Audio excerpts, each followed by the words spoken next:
പെരിയ ഇരട്ട കൊലപാതക കേസിലെ 4 പ്രതികൾക്ക് അനുവദിച്ച പരോൾ താൽക്കാലികമായി തടഞ്ഞുകൊണ്ട് സർക്കാർ ഉത്തരവ്. ആഭ്യന്തര വകുപ്പ് ഈ വിഷയത്തിൽ വിശദമായ അന്വേഷണ റിപ്പോർട്ട് സമർപ്പിക്കുന്നതുവരെ ഇവർക്ക് ജയിൽ മോചിതരാകാൻ സാധിക്കില്ല. പ്രതികൾക്ക് ചട്ടവിരുദ്ധമായി കൂട്ടത്തോടെ പരോൾ അനുവദിച്ചത് വലിയ രാഷ്ട്രീയ വിവാദങ്ങൾക്ക് വഴിവെച്ചിരുന്നു. യൂത്ത് കോൺഗ്രസ് പ്രവർത്തകരായ കൃപേഷിനെയും ശരത് ലാലിനെയും അതിക്രൂരമായി കൊലപ്പെടുത്തിയ കേസ് കേരളത്തിന്റെ മനസാക്ഷിയെ തന്നെ പിടിച്ചുകുലുക്കിയ ഒന്നായിരുന്നുവെങ്കിൽ ആ കേസിലെ പ്രതികൾക്ക് സർക്കാരിന്റെ കാലാവധി അവസാനിക്കുന്നതിന് തൊട്ടു മുമ്പുള്ള നാളുകളിൽ കൂട്ടത്തോടെ പരോൾ അനുവദിച്ചത് വലിയൊരു രാഷ്ട്രീയ വിവാദത്തിനാണ് തിരികൊളുത്തിയത്. നീതി ലഭിക്കാൻ വേണ്ടി വർഷങ്ങളോളം നിയമപോരാട്ടം നടത്തിയ ഇരകളുടെ കുടുംബങ്ങളെയും വിഷയത്തിൽ ഭരണകൂടത്തിന്റെ ഒത്താശയുണ്ടെന്ന് ആരോപിച്ച പ്രതിപക്ഷത്തെയും ഒരുപോലെ പ്രകോപിപ്പിച്ച ഈ നടപടി തികച്ചും സംശയത്തിന്റെ നിഴലിലായിട്ടാണ് അവസാനിച്ചത്.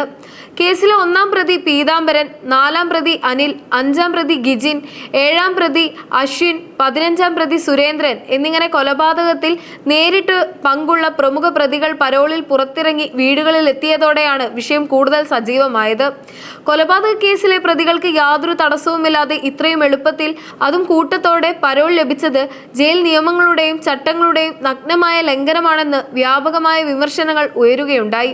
രാഷ്ട്രീയ സ്വാധീനം ഉപയോഗിച്ച് ഭരണകൂടത്തിന്റെ അറിവോടെയാണ് ഈ പരോൾ നടപടികൾ വേഗത്തിലാക്കിയതെന്നും സർക്കാർ അധികാരമൊഴിയുന്ന അവസാന മണിക്കൂറുകളിൽ ഇത്തരമൊരു നീക്കം നടത്തിയത് പ്രതികളെ സംരക്ഷിക്കാനുള്ള ഗൂഢലക്ഷ്യത്തോടെയാണെന്നും പ്രതിപക്ഷം ശക്തമായി ആരോപിച്ചു.